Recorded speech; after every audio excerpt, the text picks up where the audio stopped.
এই ভিডিওতে মাত্র 15 ইউয়ান খরচ করে কুনমিং বিমানবন্দরে রাত থাকার অভিজ্ঞতা আপনাদের সাথে শেয়ার করব। চলুন শুরু করা যাক। আসসালামু আলাইকুম, কেমন আছেন? আমি এইমাত্র কুনমিংয়ের যে ইন্টারন্যাশনাল এয়ারপোর্ট আছে সেখানে পৌঁছেছি।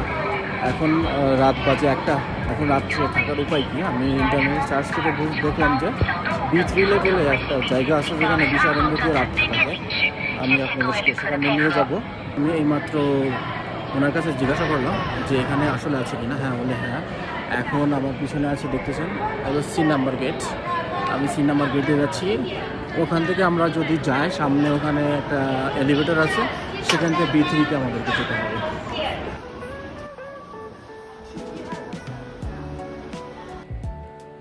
হ্যাঁ, এখানে আসলে আসছে। আমি এখানে চলে আসছি।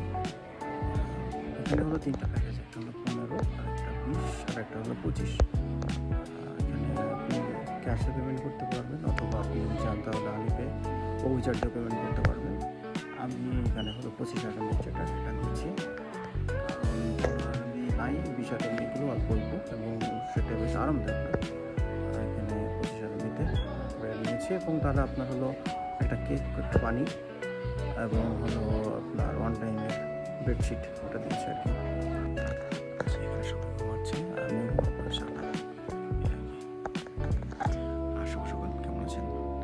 আজকে এখন হলো 6টা 25 বাজে আর কি। গত রাতে আপনি ভিডিওর কিছু অংশ দেখেছেন। এখন সকালবেলায় আর কি অনেকগুলো এখন গোছানো হয়ে গেছে এখানকার। একটা বিষয় হলো, আপনি যদি রাতে রাখতে চান, এখানে বেশ ঠান্ডা পড়ে, আমি সাথে করে একটা চাদর নিয়ে এসেছিলাম, দেখতে পারেন। আর যদি চাদর না নিয়ে আসেন তাহলে এখানে ওই যে 10,000 MB মনে হয়, 10,000 MB দাম দিয়ে আপনি একবার ব্যবহার করার জন্য এরকম একটা ব্ল্যাঙ্কেট নিতে পারেন এদের কাছ থেকে।